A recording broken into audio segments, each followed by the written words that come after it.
ओम श्री गुरु सत्ताय नमः। सभी को प्रणाम। पिछले वीडियो में आपने सुना कि आचार्य श्री माताजी पर सारा दायित्व छोड़कर हिमालय चले गए। बहुत से कार्यकर्ता जो पहले परम पूज्य गुरुदेव के इस निर्णय से सहमत नहीं थे और परम वंदनीय माताजी को साधारण गृहिणी समझते थे, उन्हें भी माताजी की अलौकिकता का आभास हो गया। वे समझ गए कि गुरुदेव की तरह माताजी भी अवतारी सत्ता हैं। एक दिन गोष्ठी में एक कार्यकर्ता ने अद्भुत संस्मरण सुनाया। आइए इसी क्रम को अब आगे बढ़ाते हैं। उन्होंने बताया कि महाराष्ट्र के एक कार्यकर्ता विष्णु नारायण गौवरीकर प्रत्येक नवरात्रि शिविर में आते हैं। पिछली चैत्र नवरात्रियों में भी आए। उनका मन कई तरह की समस्याओं से परेशान था। आचार्य श्री से कहने और वहां से समाधान मिलने की उम्मीद थी, लेकिन आचार्य श्री भी अज्ञातवास पर जा रहे थे। जरूरत पड़ी तो किससे सहायता मांगेंगे? इसी पशोपेश में विष्णु नारायण जी नवरात्रि के दूसरे दिन भोजन के लिए अखंड ज्योति संस्थान गए। तपोभूमि में तब साधकों के लिए भोजन की व्यवस्था नहीं थी। माताजी उन्हें अपने सामने अपने चौके में बना भोजन कराती थीं। भोजन के लिए संस्थान चले तो गए, लेकिन वे अपने ही उलझन में डूबे थे। मन में उधेड़-बुन चल रही थी। भोजन परोसते समय माताजी का ध्यान उदास से बैठे गौवरीकर पर गया। कुछ क्षण तक वे देखती रहीं, फिर बोली, बेटा, परेशान होने की कोई ज़रूरत नहीं है। तुम्हारी समस्याओं से हम लोग निपटेंगे। तुम आराम से खाना खाओ। गौवरीकर ने खाना शुरू तो किया, लेकिन जैसे कोई स्वाद नहीं आ रहा था। उदास मन से वो धीरे धीरे भोजन करने लगे। उन्हें कुछ ज्यादा ही परेशान देखकर माताजी ने कहा, मुझे पता है तुम पर भारी मुसीबतें आई हुई हैं। खेती का मामला, मुकदमा चल रहा है, दुकान एकदम ठप पड़ी है, तुम्हारी पत्नी इस समय काफ़ी बीमार है, बेटी की शादी के लिए ढंग का बंदोबस्त नहीं हो पा रहा।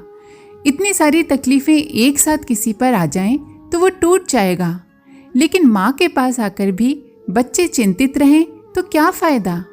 गौवरीकर जी माताजी की बात सुनकर अचरज में पड़ गए। अपनी समस्याओं के बारे में उन्होंने किसी को भी नहीं बताया था। फिर माताजी को ये बातें कैसे पता चली? मन ने इतना ही सोचा, माताजी केवल गुरुदेव की धर्मपत्नी भर नहीं है, वह योग सिद्ध महायोगिनी भी हैं। उनकी चिंता थोड़ी कम हुई और उन्होंने आराम से भोजन कर लिया। हाथ मुंह धोकर माताजी को प्रणाम किया। प्रणाम करते हुए उनकी आंखें छलक आई थीं। अंगुलियों से आंखों के पोर पूछे और माताजी की ओर देखा, फिर तपोभूमि की ओर चल दिए। अभी अचरज की श्रृंखला का अंत नहीं हुआ था।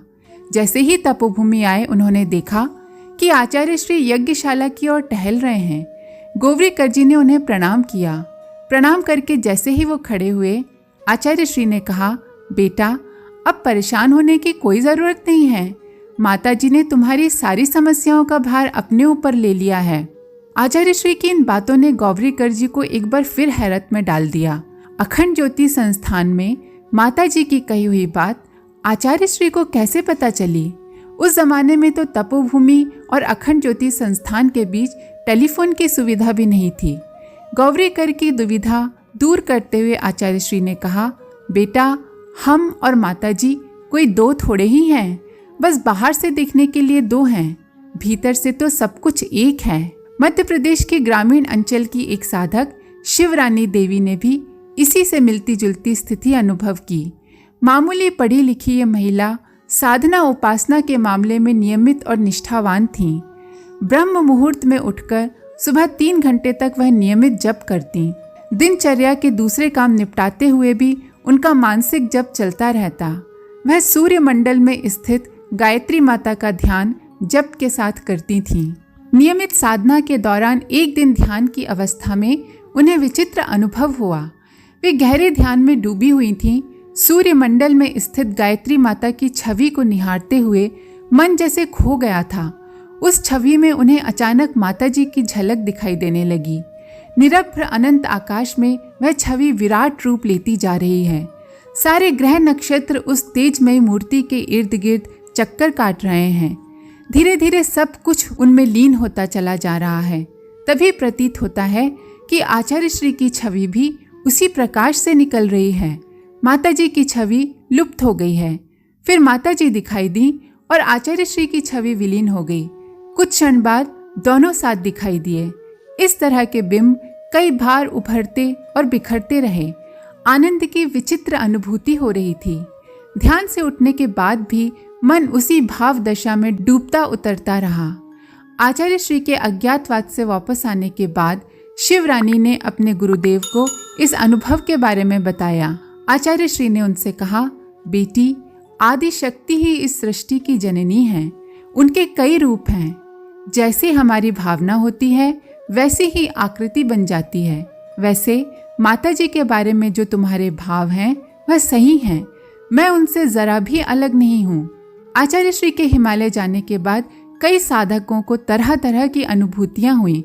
उनका संदेश एक ही था कि लौकिक दृष्टि से गुरुजी माताजी का अस्तित्व अलग होते हुए भी मूलतः एक ही है। अंतः सलीला सरस्वती गंगा और यमुना को जोड़ती हुई जैसे प्रयाग में प्रकट होती है, उसी तरह चेतना की उच्चतम उत्कृष्ट धारा उन दोनों में व्यक्त हुई है। आचार्य श्री के हिमालय जाने के बाद माताजी पर कई नई जिम्मेदारियां आ गई थीं। आंतरिक दृष्टि से दोनों में कैसा ही अद्वैत अभेद हो, व्यवहार में तो फर्क पड़ता ही है। माताजी की अपनी जिम्मेदारियां अपने स्थान पर थीं और आचार्य श्री की सौंपी हुई जिम्मेदारियां अपने स्थान पे। ये जिम्मेदारियां अतिरिक्त ही कही जाएंगी। इनमें साधकों के आए पत्रों के उत्तर देना, अखंड ज्योति पत्रिका का संपादन, प्रकाशन और गायत्री तपोभूमि की व्यवस्था संभालने जैसे कई काम थे। अतिरिक्त दायित्वों में सहयोग देने के लिए कुछ कार्यकर्ताओं को भी चुना गया, लेकिन वे सभी कसौटी पर खरे नहीं उतर रहे थे। बच्चों की पढ़ाई चल रही थी। मृत्युंजय शर्मा तब 8वीं कक्षा में थे। आचार्य श्री कह गए थे कि जरूरी लगे तो सतीश अर्थात मृत्युंजय भाई साहब को ओम प्रकाश भाई साहब के पास भेज देना है, वहां पढ़ लेगा। ओम प्रकाश भाई साहब तब दिल्ली के पास गाजियाबाद में एक कॉलेज में प्राध्यापक हो गए थे। मृत्युंजय भाई साहब को उनके पास भेजने के पीछे माताजी को घरेलू दायित्वों से थोड़ा मुक्त करने का भाव ही था। आचार्य श्री ने अज्ञातवास पर जाते हुए पुत्री शैल का विशेष रूप से ध्यान रखने के लिए कहा था। ये भी कहा था कि बच्चों के मामले में कोई कमी रह जाए तो कोई बात नहीं, लेकिन तपोभूमि और साधकों की उपेक्षा नहीं होनी चाहिए। आचार्य श्री के जाने के बाद माताजी ने निर्वाह करने के लिए एक नई व्यवस्था रची। साधकों के भोजन की व्यवस्था के लिए 2 सहायक नियुक्त कर लिए और सफाई में भी वह इन्हीं से मदद लेने लगी। अखंड ज्योति संस्थान में तब 15-20 व्यक्तियों का भोजन नियमित बनता था। इस काम में सहायता मिलने से माताजी को दिन में लगभग 4 घंटे का समय मिलने लगा। वे साधकों को भोजन तो अपने सामने ही करवाती थीं, बीच बीच में रसोई में भी झांक लेती थीं। पत्रिकाओं के संपादन को लेकर कभी कोई कठिनाई नहीं आई। आचार्य श्री ने पिछले 6 महीनों में अपनी देखरेख में सामग्री संकलन से लेकर संपादन और अन्य व्यवस्थाओं की बारीकियों का प्रशिक्षण दे दिया था। इस काम में सहायता के लिए चुने हुए कार्यकर्ता भी कुछ हाथ बटाते ही थे। मुख्य काम साधकों की भावनाओं का निर्वाह और समस्याओं का समाधान करना था। यह सब जिस तरह चलता रहा वह बाद में। पहले तो ये जानना मजेदार रहेगा कि लोग किस तरह की अड़चनें पैदा करते थे।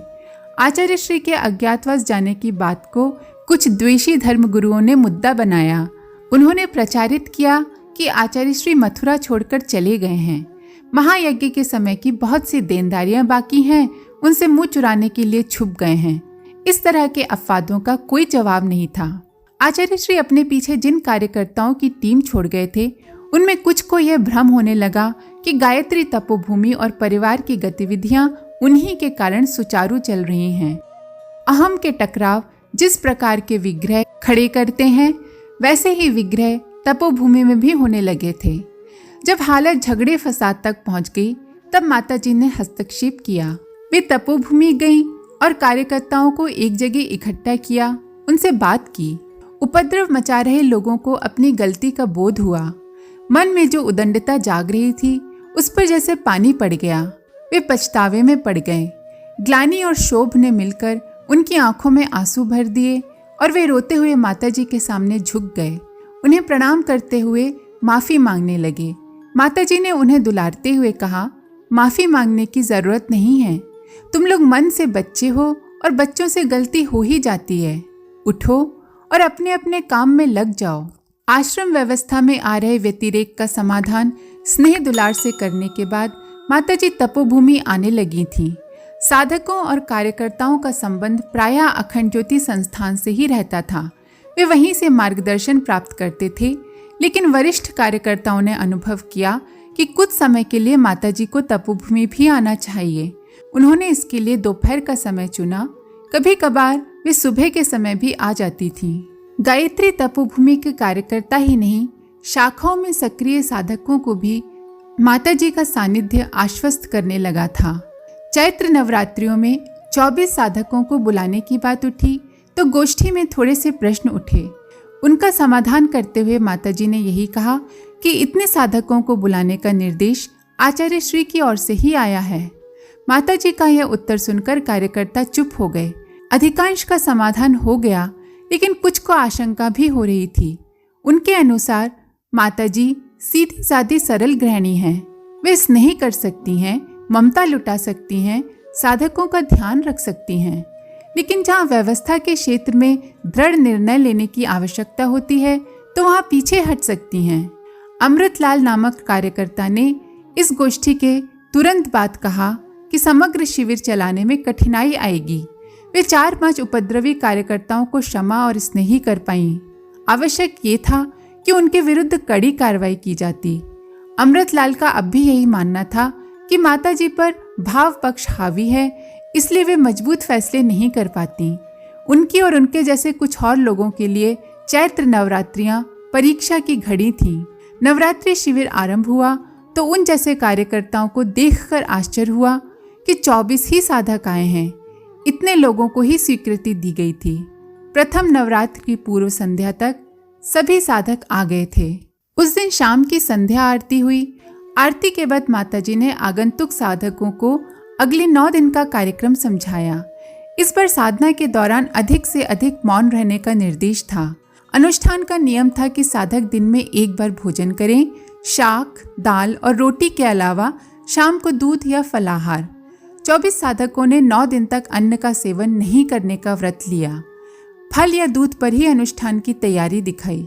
माताजी ने कहा भी कि इस बार 3 घंटे की उपासना के अलावा श्रमदान भी करना है, इसलिए उपवास का व्रत सोच समझ के लें, अपने शरीर पर दबाव नहीं आने दें। माताजी के सावधान किए जाने के बावजूद साधक अपने व्रत पर दृढ़ रहे। अनुष्ठान की तीसरी विशेषता यह थी कि इस बार प्रवचन आदि की व्यवस्था नहीं की गई थी। 1 घंटे के प्रवचन के स्थान पर वह अवधि मंदिर के सामने प्रांगण में मौन बैठकर अपने आप में डुबकी लगाते हुए साधन भजन में लगानी थी। नियत अनुशासन का पालन करते हुए साधना आरंभ हुई। श्रमदान के लिए तपोभूमि में फैले रोड़े पत्थर हटाने, वहां पौधे लगाने और सफाई करने का काम शुरू किया। उस चैत्र प्रतिपदा से माताजी ने आगे के लिए भी व्यवस्था बनाई कि तपोभूमि में अलग से सफाई कर्मचारियों की नियुक्ति नहीं की जाएगी। यहाँ झाड़ू बुहारी करने और गंदगी हटाने का काम साधक और कार्यकर्ता ही संभालेंगे। आज के लिए इतना ही। आप सभी का धन्यवाद। ओम शांति। हमारे YouTube चैनल को सब्सक्राइब करें और बेल आइकन को दबाकर ऑल पर क्लिक करें ताकि नोटिफिकेशंस आपको मिलती रहें।